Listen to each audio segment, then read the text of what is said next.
Hey there everyone, it's Rachel from Merrick Makings. I'm a Stampin' Up demonstrator from Australia. I am here to show you a little bit of a walkthrough of a 8 by 8 centimeter scrapbooking layout that I have created using the new Stampin' Up mini catalogs DSP, and it is a 6 by 6 DSP called Tags and More. So I wanted to highlight to you how to extend our DSP so that it actually fits on a slightly larger base. So of course, if you're doing a smaller layout, it is 8 by 8. If you were to do a 12 by 12, you may perhaps want to add some extra bordering or actually try to extend a little bit further. So I will show you a couple of elements from this one, and then I'm going to show you step by step how I'm going to create the second layout. So I'm going to have one on this side, I'm going to have one on this side so that they match, and using the DSP so it looks like that one double layout. So this one here, getting ready for some Christmas photos. I haven't decided whether or not I'll use previous Christmas photos or if I'll use some for this year. Either way, it doesn't really matter. It has used these traditional colors. So let me run through that. So we have got crumb cake. So the crumb cake is in the DSP as well as using some cardstock, and I have done the title using that as a background for stamping as well. I then have used garden green, which matches again in with the DSP. And then we've got real red. So there's only 3 colors really within this. And I have matted my photos as well. So if you're creating this kind of layout where you're not adding photos as you're going, a little tip very quickly is to use, I'm trying to get this up so that you've got some dimensional dots so that it's sitting a little bit further up. We don't want our layout to be too thick for an album. A lot of mine actually go in a frame or on a stand and eventually get packed away. So I do like a little bit of dimension. So this just allows this not to be stuck down until we've got the photos. You will notice that I have got these little placement cards. I did create these ones myself. I know you can get them in kits and all sorts of things. If you want these, please let me know and I will show you, I will send you a little bit of a link with a PDF that can be downloaded and used. So because I use a smaller page, I do use smaller photos. So these ones are in a 4 by 6 or a 10 by 15 photo. So the way that I have created it is that it's either a large standard size photo or it's a half photo. So you can put 2 photos on one normal size photo, or again, half of that again. So I've kind of configured it so that it's easy for printing either at home or create like where you can fit several photos on images onto one photo and print them off at the store as well. So just quickly to go through, and you will see some of this but not all of it. So this, you'll find this is our DSP behind it, but in this one, I'll bring it a little bit closer. This is some repeated text stamping. I tend to do it a lot when I get new stamps that have got large large texts. So this one here is called Keeping Traditions. Now, Keeping Traditions, this one is a Stampin' Up's scrapbooking dedicated stamp set. However, I have used that on, let me just grab it, on a card as well. So you can see exactly the same stamp, and I've created it as a card as well. So that has already a tutorial for that one, which I will show you the one from the tutorial on YouTube already, and that's this one here. So you'll see that if you go back through the channel, you'll and I'll see if I can try and link that as well towards the end. So this one here, I used Holly Jolly, and I did actually also stamp some of these. So some of this will be a little bit drawn out, I guess, as I create this, but let me get started. So I'm going to pop this one slightly to the side so you can see it. And you'll see how it all comes together. So I have cut my cardstock exactly the same in the garden green. It's 8 by 8 inches. Okay, and I'm going to bring in some of this DSP. Now you can see this one here. It has these little place cards, I guess you could call them, little tags on the back. It is a 6 by 6 sheet. This is the one we are using here, and it's going to give this illusion that this is going to go all the way along. Now it doesn't fit, so that's where I'm going to show you the next part as well. Yes, you can cut it, and that's what we're going to do today. And then you can see this one here is this particular sheet. It has a very pale light green pattern on the back. This is the one we're going to be using, so I'm going to cut that one off and use it for the top and bottom. And I did use these to add as well. So I'm thinking about perhaps using that towards the end. So give me a second to do that one. So I'm going to go, first of all, and I am going to cut this one. And we're just going to trim using my trimmer, and I'm going to cut that one off. Now, I am going to make sure that this and this is going to be exactly the same. So let me have a look. It is 1.5. So I'm going to take this one and I'm going to cut it 1.5, which is approximately half an inch. And I'm not very good at inches and centimeters, so I will put a converter. I work a lot in centimeters, being in Australia. So if you want to convert yours, please just jump onto the online converter that I have, that I will pop into the description, and that's quite straightforward. So the reason I'm not doing this yet is I'm just going to pop it to one side because I'm going to show you where the rest of it's going to go, and that is where then this extra banner is going to go. So we are going to have, here's a banner. So I have cut this one.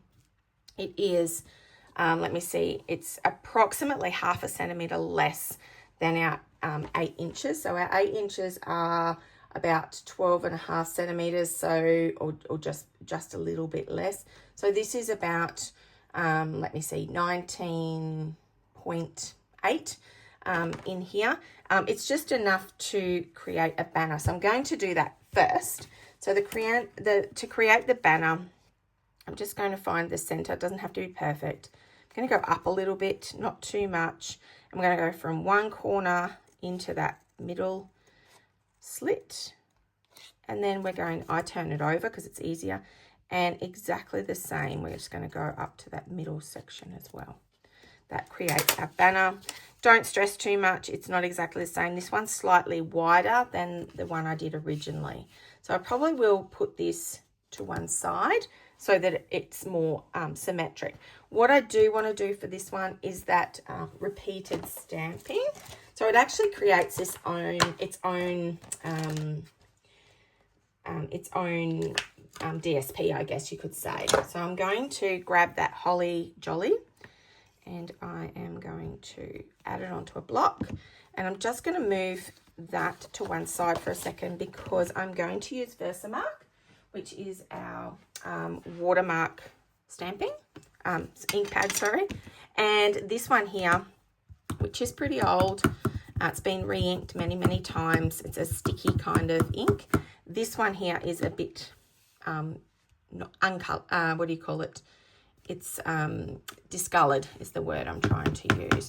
So I just start on the side off one side, and then I just line it up. Now to do this in a, what do you call it, a line that's nice and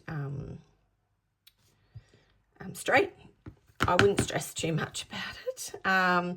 The reason I say that is because this is going to be a background and you're not really going to see too much. We just want that pattern right there in the background.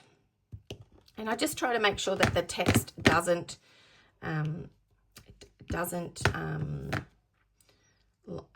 overlap is the word I'm trying to use. So trying to, this particular stamp, Holly Jolly, seems to have the right spaces that you can almost fit correctly around where the one below you or above you fit. And I don't know how I can explain that any better than what I have. But yeah, it's got the upper and lower parts of each letter so that it does fit really well. I will probably end up having a little bit that overlaps, but that's okay too. You won't be seen because part of it will actually be covered. Here, almost done. Take your time, don't stress too much if it didn't ink very well. This ink is great. It does create that very light stamping. Let me bring it up to you. And it actually becomes darker as it dries. So you don't actually do what they call tone on tone. I'm not using the real red on red as far as ink goes. It is just this watermark. It is the first thing I kind of suggest to people. This and our Memento black ink. They're the first two things that I actually show people. Is so versatile. So they're the first things I say, grab them in your stash. All right, let's go back to this one, and we are going to pop it here like so, and I'm going to come back and use these. So these ones here, the reason I've already started is I want to know approximately where I'm going to cut. So I do eyeball everything. I'm sorry, I'm not very good at measuring exactly, and this is scrapbooking for you. Actually, a lot of it is eyeballing. So I am going to this green line that goes across here. I'm going to use that. I'm going to pop my finger on here, and that is where I'm going to use my trimmer as my mark to go down, because of course that banner that I'm about to pop in really and truly can be anywhere. Now what I do want to do is these two little ones that are going to match up, I'm going to just make sure that they are exactly the same. I can do it this way. Silly that I wasn't listening or thinking. Okay, so I'm just going to go back and I'm going to make sure they're the same width here. Okay, so these are all the bits that we're going to use to create our background, and it's going to come together quickly once we start. So I'm going to grab some of our white glue, this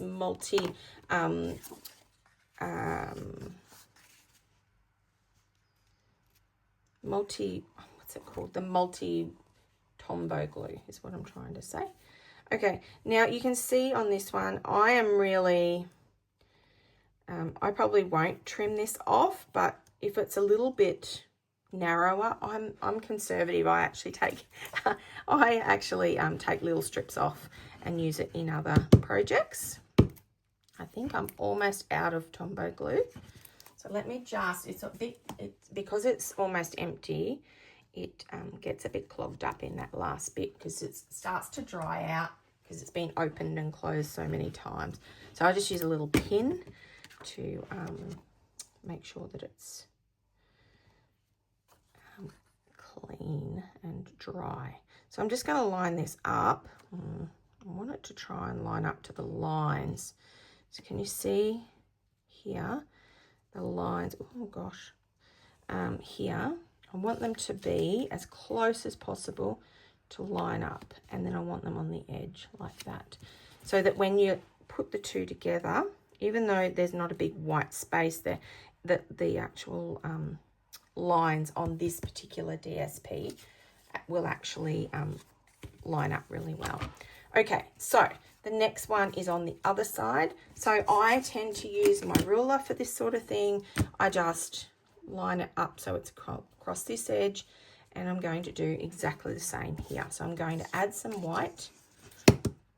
Oh, I really should have got a new one of these before I started. It's just got a little tiny clot in it. So for those who don't know, I actually started off scrapbooking many years ago. Scrapbooking is something that is a little more time consuming, a lot more personal, I think, than scrapbooking. So I did it when the kids were young and I was at home, and then things all got a little bit busy with life. So I turned to card making, and then I stopped for a while. So I've come back though, because it's lots of fun, and I have grandbabies now that I can also scrapbook as well. So I'm going to go back into so we're just repeating. So I've got this little nice dotty, and we're going to just align it here. So just keep it nice, as close as possible. And then on the edge, like so, pull it aside and straighten it up. Oopsies. Yeah, it's very close to the edge. I probably should have allowed a little more space, but that's okay. And then the bigger one, which matches, and I'm very rough when it comes to glue. It's just sort of everywhere. Line this up, get it, whoops. Probably, you can actually line it up and tape it with a bit of like washi tape. I'm not good at that. I make things harder for myself. Okay, again, a little bit here, and I'm actually not even going to use the ruler. I'm just going to use my eyes and get this a little bit closer to the top, and same with the bottom. Now, the reason that it's not doesn't have to line up as much is because you are going to cover this big gap, and the gap is actually going to have a bit of an optical illusion, like now, that you don't realize that it's not all together. So this one here, I'm going to pop this one down as well, like so, and I'm going to come back in with a small amount of just to mimic what we have done. I'm just going to add some more cardstock in crumb cake, like this. Again, slightly smaller. So this one was, what was it? 5.5. So I'm going to make this like approximately probably 3.5. It's going to be a very skinny little banner.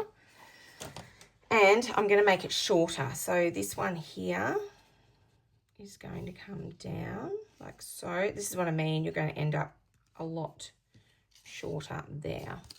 Okay, again, eyeballing. Sorry, I should probably measure that. It is approximately, let's see. Let's go with 17 centimeters. I'll just make sure I measure that. So it's almost the same as what you're going to get if you recreate it.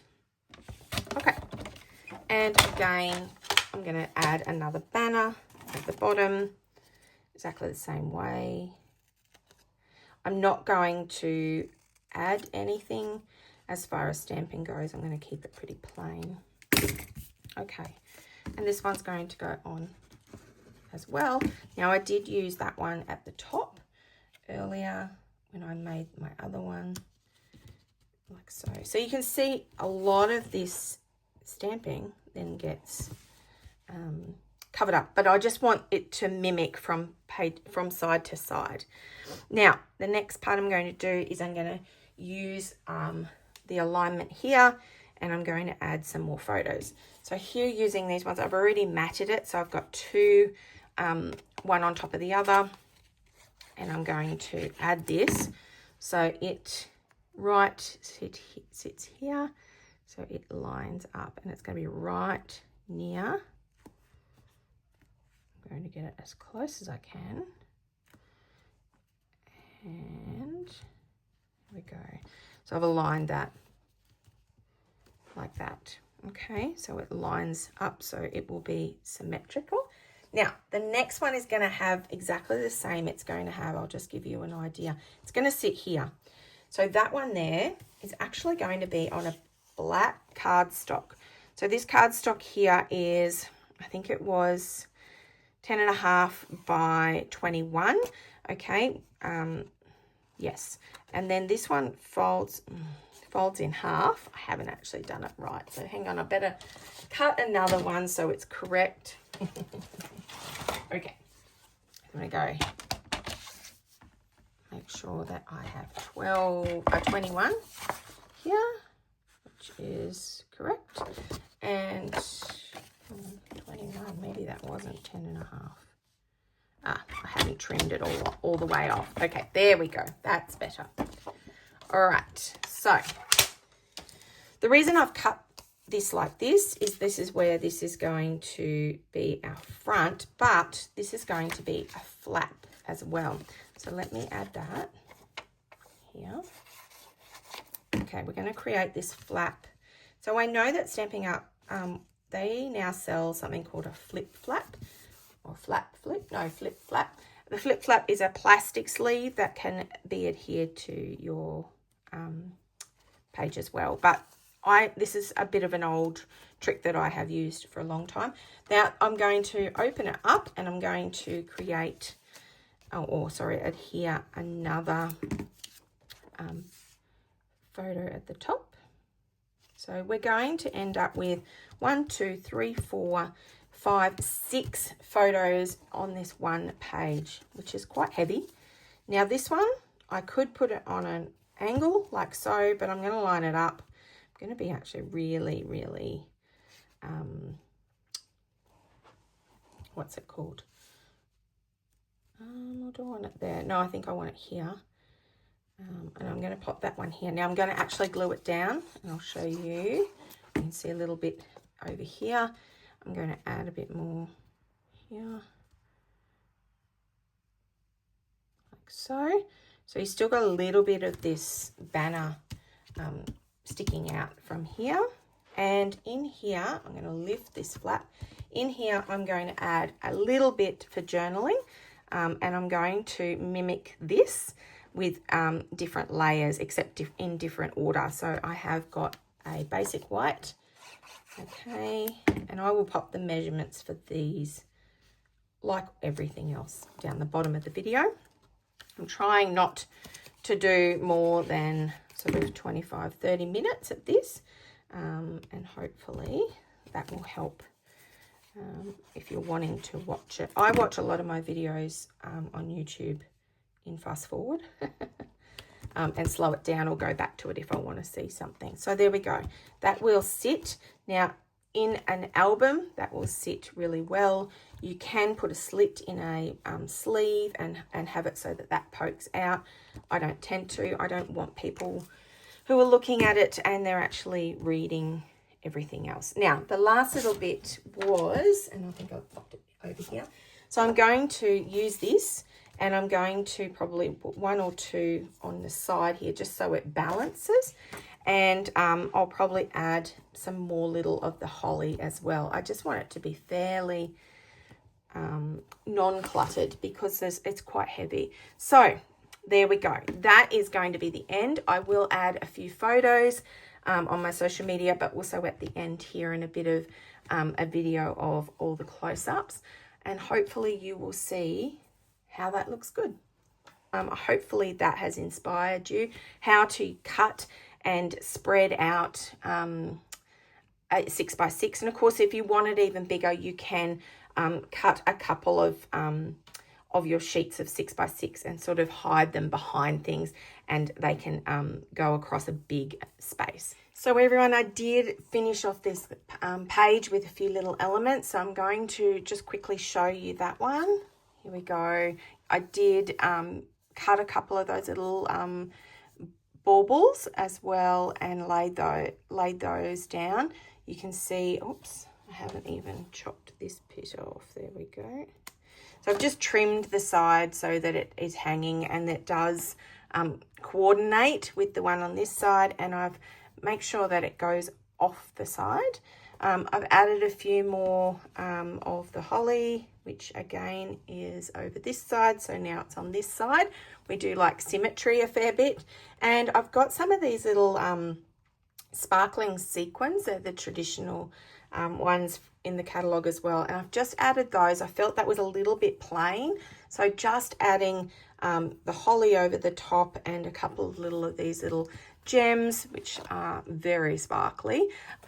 That's how it sort of fills in that banner without being overloaded with embellishments. And you can see on the inside I did just write stamp part of that that extra is stamp set is celebrate. So there we go. Fantastic little layout, I hope. And like I said, lots and lots of photos all in one spot. A fairly clean layout, and hopefully that will inspire a few people to grab out this 6x6 DSP and give it a go as far as scrapbooking. See you again. Bye.